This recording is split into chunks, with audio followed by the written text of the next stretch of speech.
helped us get the power supply we needed, and we were off on our way much more quickly than we would have been. So the material did undergo conservation. It required, it's too long a story to tell here, but through donors and through all kinds of, hundreds of people working on this process over years, the material was conserved. Gabe, who became the curator of a great exhibition that's been traveling around the United States. These are just a few of the beginning venues.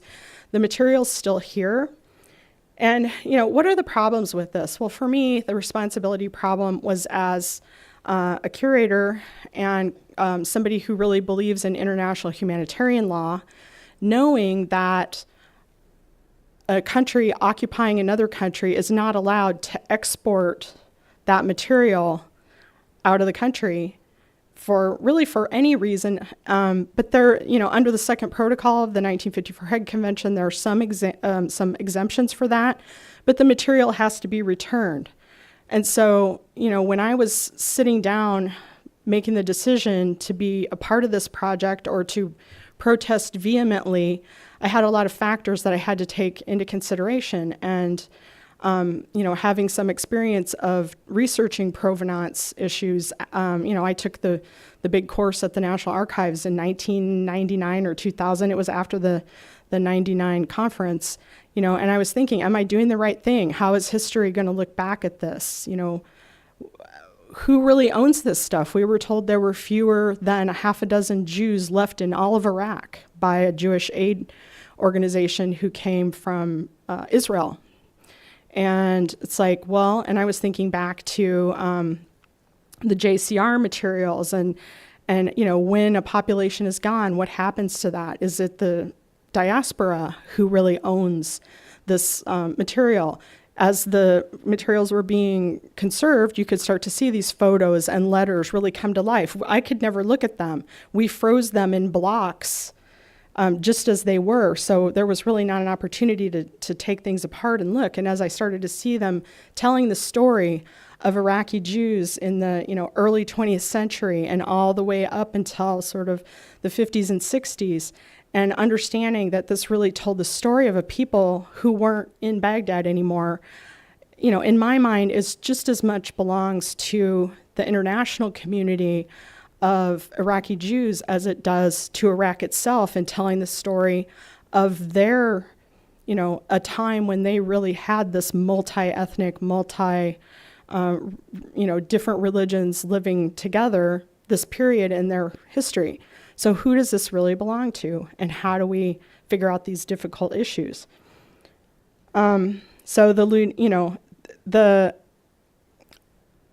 was working with Iraqis who had lost their cultural heritage at the museum on a daily basis, and actually being fortunate enough to see these huge collections that they actually still have at the museum of Judaica, ritual objects, teaks, Torah pointers, a lot of material there, but also thinking about who's mourning the Iraqi Jewish Archive, because the Jews that these letters are from people who had to leave, are no longer here. And the Iraqis that I was working with did not have any conception that this material existed, right? It wasn't really an archive. It's a bunch of material that had been stored in the basement of the Mukhabarat, along with stuff from other countries for the study of, you could also find material, books on China down there and all kinds of different things. And the story I got was they were studying to try to better understand Israel, things like that. So, that moment when you're dealing with this potential destruction of cultural property, whether you know it's there or not, there's a responsibility to try to care for it as best you can. And in my case, I decided that that Iraqis had lost enough, and that if there was anything I can do to preserve that material, even if it involved taking it out of the country, the alternative was watching it continue to deteriorate in a freezer truck that couldn't handle the summer heat, and eventually mold will destroy this kind of material over time. And so this seemed like the best chance for this material to live on. There's an agreement that it will eventually return to Iraq, and this agreement gets extended and extended over time.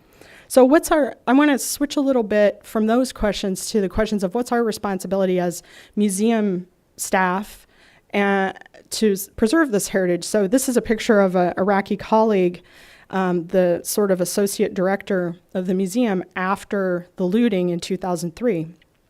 And thinking about how these colleagues suffered the loss of their collections and how it seemed like there wasn't really anything in place for museum colleagues to help museum colleagues at that time.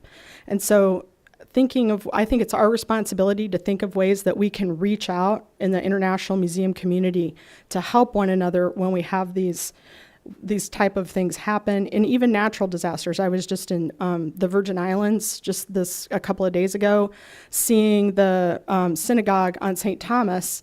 That is the second oldest synagogue in the Western Hemisphere, and they have suffered some damage from the hurricanes. How are we reaching out to them to assist them in this moment? We also have a responsibility to make sure, because it is international humanitarian law, that our militaries in each of our countries understand and respect the international humanitarian law, such as the 1954 Hague Convention for the protection of cultural property in the event of armed conflict. You like how I have to take 2 breaths to say that whole thing. And so some of us have gathered together under the rubric of the Blue Shield. It's the international organization that promotes and implements or tries to ensure there's good implementation of the 54 Hague Convention, which is the law in more than 130 countries now. The U.S. became a member in 2009, better late than never. And so we train troops at various museums. This is some military training that we did a few years ago at the American History Museum. And but this is kind of, general training for troops getting ready to deploy, but what about in active armed conflicts like what we've seen in Iraq and Syria? I'm happy to say that we had some ideas for how to respond to that. As we were watching what happened with ISIS in Nineveh province in Iraq, the intentional destruction of ancient sites like Nimrud and Nineveh, the intentional destruction of collections at the Mosul Museum, we started to think about U.S. troops are training Iraqi and Kurdish Peshmerga troops. How can we remind them of their responsibilities under Hague? So we produced the guide on the left, the Guide to Mosul Heritage in Kurdish, Arabic, and English. That thankfully the State Department, and Knox had a lot to do with this. He'll be talking to you a little bit later with funding this, and with the University of Pennsylvania and the Blue Shield and the Military Cultural Heritage Action Group, which I don't have time to explain now, but produced this guide. And then as we were preparing the same type of military intervention to take back Raqqa and Deir ez-Zor in Syria, we produced a similar guide, working with Syrian colleagues, working with Iraqi colleagues on both of these, to try to create a sense of responsibility to protect cultural property during the conflict. And we know that war is war, but let's don't approach the war from a point of ignorance. At least if there's military necessity and something cultural is at risk, at least you'll have a good idea of the decision-making process. So I think that museum colleagues and academics have a responsibility to inform our militaries of this when these type of actions are underway. So that's all the time I have for now. I hope I brought up some questions that you can think about, and I will be followed by Dr. Brian Daniels.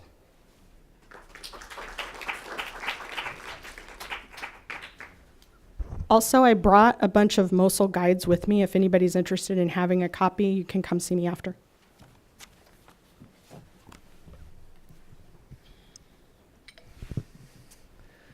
Thank you very much, Corey. My name is Brian Daniels, and I'm the Director of Research and Programs for the Penn Cultural Heritage Center at the University of Pennsylvania Museum. And it really is my pleasure to be with you today at this conference, and I thank very much Gabe for the invitation. Like Corey, I'm going to begin my comments with something of a personal story about how I became interested and involved in museums and in cultural heritage. I should say at the outset, I'm not a Judaica curator. And the community here, the material culture here is not one that I'm really familiar with. But my own work involves indigenous communities, discriminated minorities, and religious communities that have suffered ethnic cleansing or genocide. And I want to talk a bit how I started working on those topics and how my own practice as a cultural heritage professional intersects with the set of concerns that are faced by these kinds of communities, in the hopes that we can raise and talk about some of these issues in more depth when we're having our discussion afterward. So if you'll forgive the personal digression, I want to again sort of reiterate how I got to where I am today and what I do. I was an undergraduate not long after the Native American Graves Protection and Repatriation Act passed into law, sometimes known as NAGPRA. Now I'm going to ask for a show of hands in the audience. How many of you have ever heard of NAGPRA? All right, so about half of you. That's really good. For those of you who haven't heard of it, NAGPRA is the law that requires museums, subject to certain circumstances, to repatriate Native American human remains, sacred objects, and items of cultural patrimony back to federally recognized Native American tribes. And as I said, I was a youngling not long after this law passed. And I kid you not, if you had a pulse, and you were an anthropology student as I was, interested in archaeology, in the early to mid 1990s, you were immediately impressed in the service of your host institution of making inventory lists of the Native American material held by the university. And I was one of those students. I came of age learning how to do provenance research and developing museum registrar lists on material pertaining to NAGPRA, material that was destined for Native American claims, and material that was going to be repatriated to Native American tribal communities. And so spending time as a college student engaged in this kind of work and working firsthand with Native American communities and learning very much how important that kind of return was left a very deep impression on me as a very young professional about to enter the field. When I graduated, I actually went to work for Native American tribes, writing repatriation claims for them, for material, and to effect those repatriations back to those tribal communities. The first NAGPRA claim I ever worked on was related to some sacred dance regalia, in fact, from the Pacific Northwest. And so that work actually led me back in some ways to a university setting and working on a project with the National Endowment for the Humanities. Strangely enough, working to think about how we collaborate across communities to talk about cultural heritage and to create public programs for its preservation. And this was a special initiative of the National Endowment for the Humanities that lasted a number of years at the end of the Clinton administration. And the reason why I bring it up now, at least for me professionally, and the more I look back on it, I realize how formative this experience was I remember sitting at my desk in 2001 when an all-affiliate email went out from the National Endowment of the Humanities to everyone working with the National Endowment for the Humanities that said this: the Taliban are contemplating destroying the Bamiyan Buddhas. What do we do? If you have any idea, email us. And of course, no one had any idea. And it seemed almost beyond the scope of imagination that there actually might be some idea that could handle the situation of that particular tragedy. And that came, and that passed. And I found myself thinking more and more about what exactly was it that we could have done in that particular situation. Well, when the project I was working on for the NEH came to an end, I thought to myself that it would be a very good time to actually return to do a PhD. And this was in the fall of 2002. And this is in some ways where my story intersects with Corey's. I returned to graduate school in 2003, not long after the U.S. invasion of Iraq, not long after the looting of the Iraq National Museum, and not long after what is now known as the Iraqi Jewish Archive came to light. And it felt like it was the early 1990s all over again, because I found at the University of Pennsylvania, where I was then a graduate student, if you had a pulse, if you had any knowledge about cultural property law, if you had any knowledge about really doing anything related to repatriation, you were suddenly working as a graduate student on recovering the material from the Iraq National Museum and being involved with law enforcement, being involved with any kind of documentation effort to try and reclaim and return that material.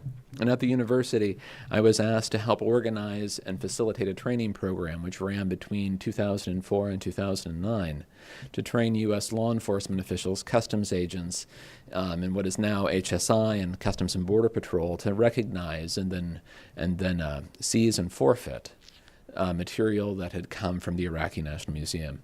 This project that then expanded to other countries, and the State Department, and this training program now resides at the Smithsonian Institution.